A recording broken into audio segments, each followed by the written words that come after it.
Story number 1. The Razor Wire Fence Climber. Our first genius comes from San Diego, California, 2016.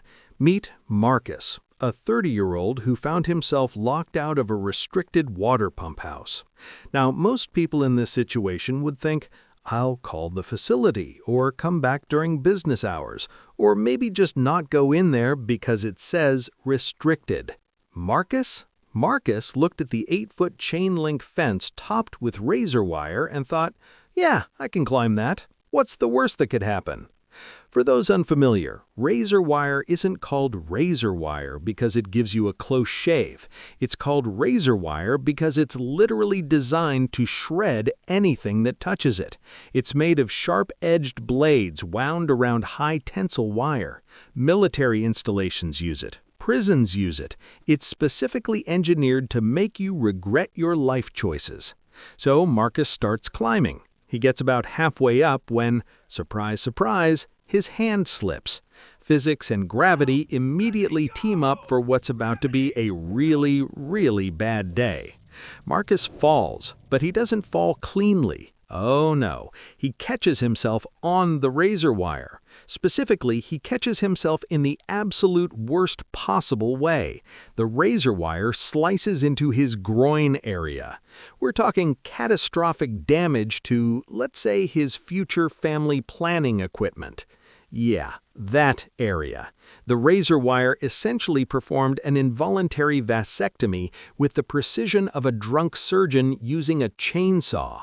Marcus is now stuck on the fence, bleeding profusely from an injury that's both excruciatingly painful and medically catastrophic. He's screaming. He's trying to get unstuck, but every movement makes it worse because razor wire has barbs that point backward. It's designed to grab and hold. By the time someone heard his screams and called emergency services, Marcus had lost a critical amount of blood. The paramedics arrived, got him down, and rushed him to the hospital, but the damage was simply too severe. The combination of blood loss and the severity of the injuries meant his body couldn't recover. The facility manager told investigators that the razor wire was clearly visible.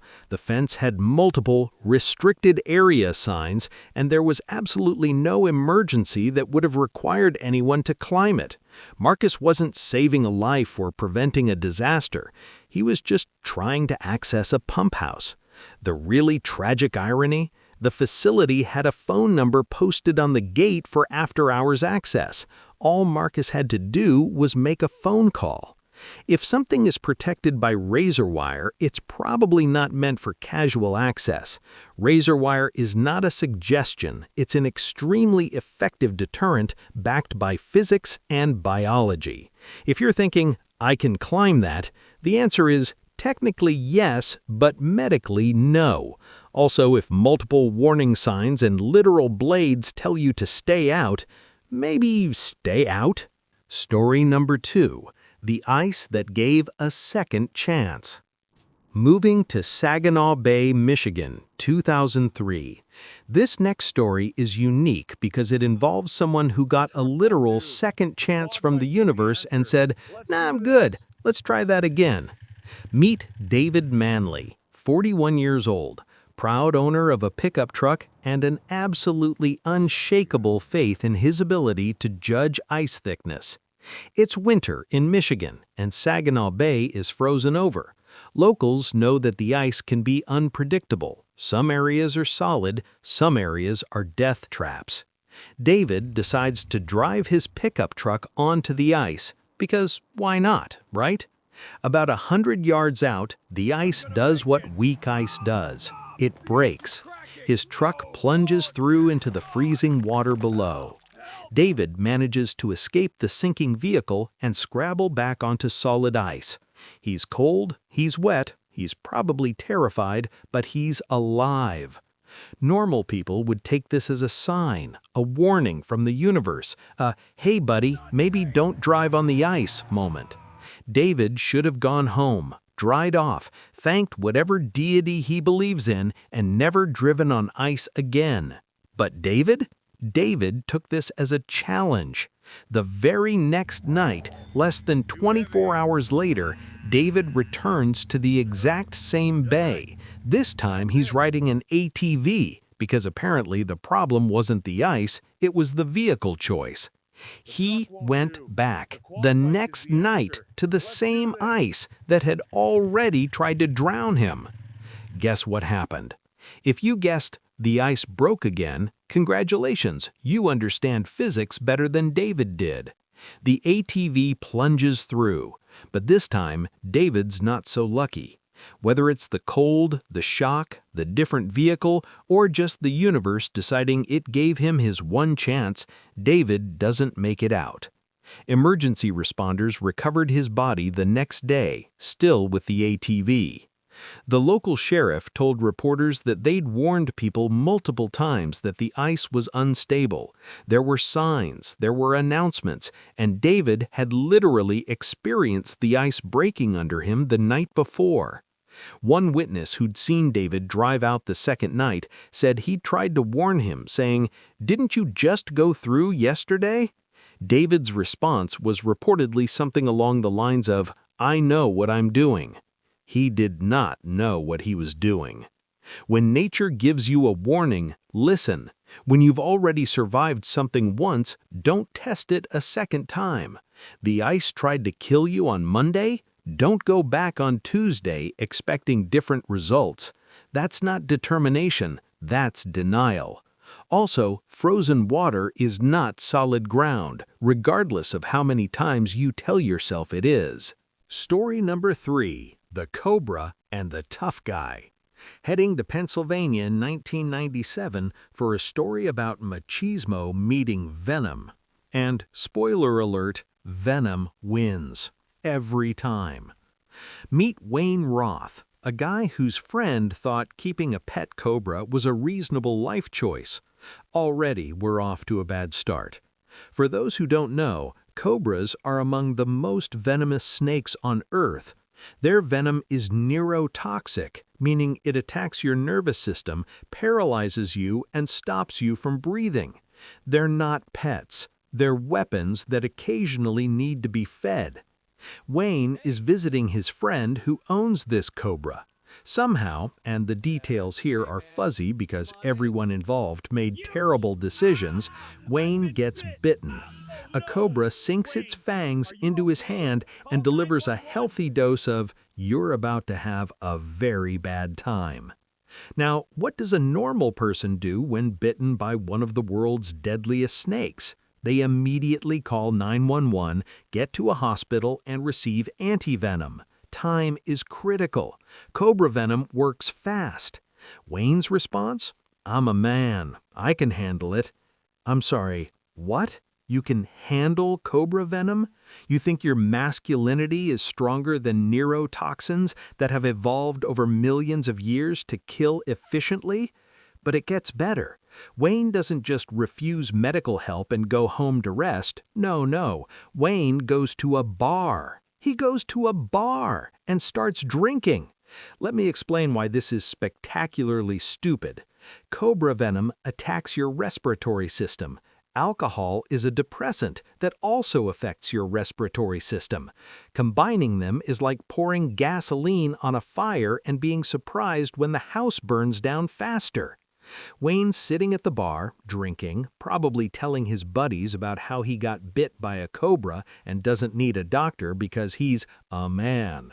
Meanwhile, the venom is coursing through his bloodstream, shutting down his nervous system, paralyzing his muscles, making it harder and harder to breathe.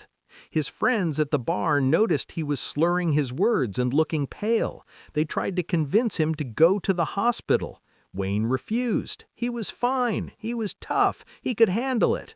Within a few hours, Wayne collapsed.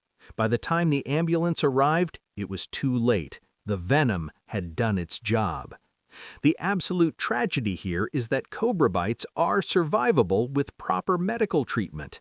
Antivenom exists specifically for this. Hospitals have protocols. People survive cobra bites all the time if they get immediate medical help. Wayne had a bite that could have been treated. He had friends telling him to get help. He had hours to change his mind. Instead, he chose to prove how tough he was. Venom doesn't care about your ego. Neurotoxins don't respect machismo. If a creature that can kill you successfully bites you, I can handle it is not a medical strategy. This isn't a tough guy competition. It's basic biology. Also, if you're going to keep a venomous snake as a pet, have antivenom on hand and 911 on speed dial. Story number 4. The Lawyer and the Power Lines. Los Angeles, California, 2003. This next one is particularly frustrating because our victim was a successful attorney, a smart, educated man who should have known better. This proves that intelligence and common sense are not the same thing. Meet John, an LA attorney with a nice house and a pool. One day, John notices a palm frond stuck in the power lines above his pool. It's unsightly, it's annoying, and John decides it needs to go. Now, normal people in this situation call the power company, or hire a professional, or at the very least, use a fiberglass pole specifically designed for this purpose. John grabs a metal pole, an aluminum pool cleaning pole, and reaches up toward the power lines. Let me paint you a picture of what John was about to do. Power lines carry anywhere from 7,000 to 35,000 volts depending on the line. Metal is an excellent conductor of electricity. The human body is mostly water, which also conducts electricity. John was essentially building a circuit with himself as the main component. The moment the metal pole touched the power line, thousands of volts of electricity traveled down the pole, through John's hands, through his body, and into the ground.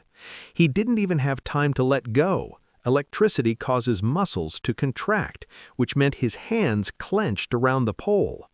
John was found by his wife, still holding the pool pole, clearly deceased. The power line was still energized. First responders had to wait for the power company to shut off the lines before they could approach.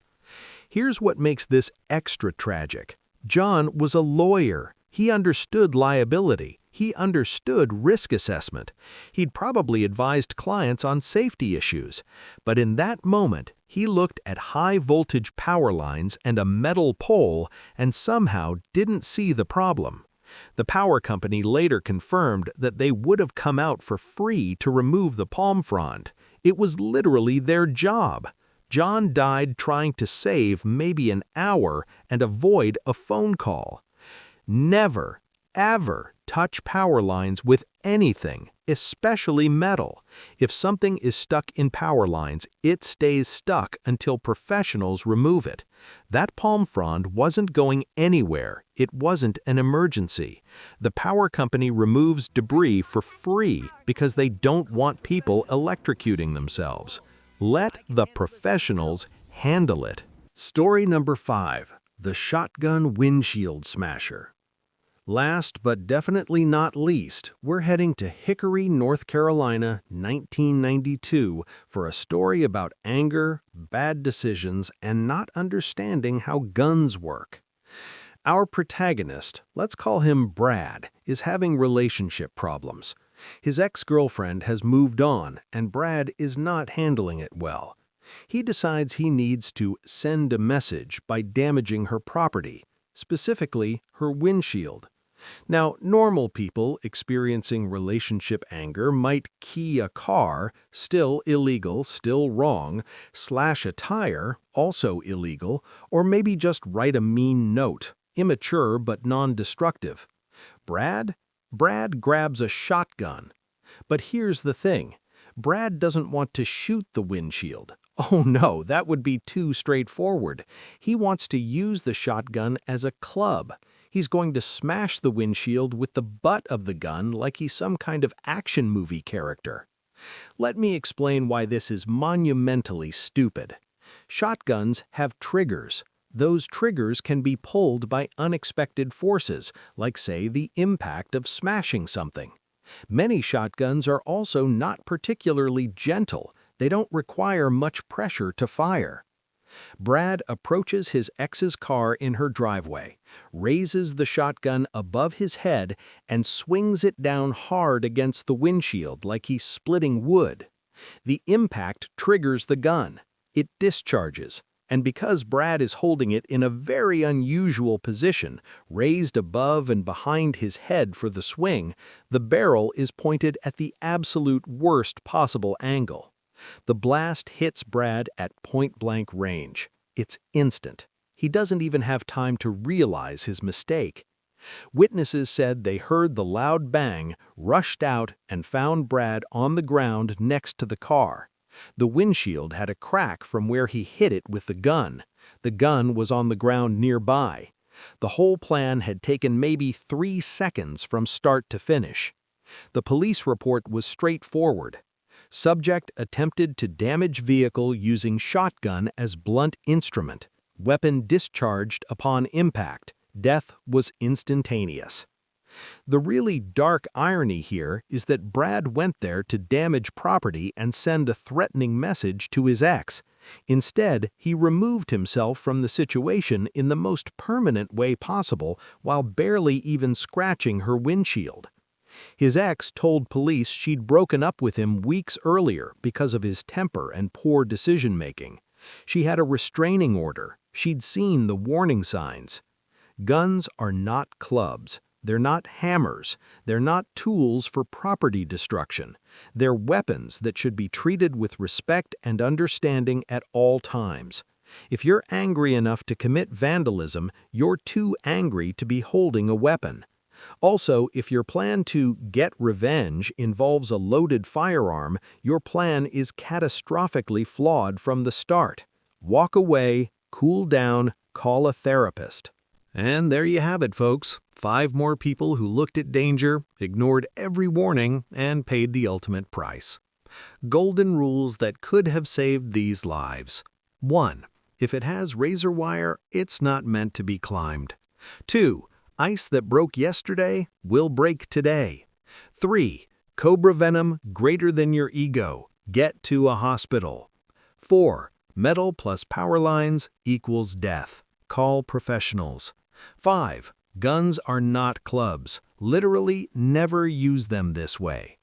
These weren't inevitable tragedies. Every single one of these people had alternatives, phone numbers to call, friends giving warnings, basic physics to consider. They chose to ignore all of it. Stay smart, stay humble, and for the love of Darwin, when something has warnings, there's usually a really good reason.